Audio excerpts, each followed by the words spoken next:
Once, a young man, eager to learn the ways of wisdom, traveled to meet a famous Zen master.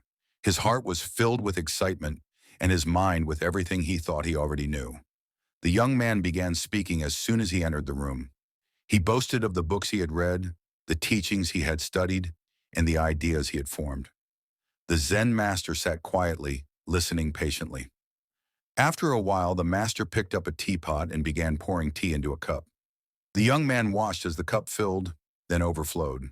The tea spilled onto the table, yet the master continued pouring.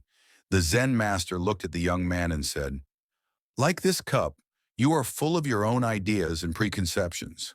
How can I teach you anything unless you first empty your cup?" The young man realized his mistake. To gain true wisdom, he had to let go of his assumptions and open his mind to new possibilities. He left the temple not with answers, but with the most valuable lesson of all, an open mind. Lesson is, to learn and grow, we must first empty our cup. Let go of what you think you know and make room for new wisdom.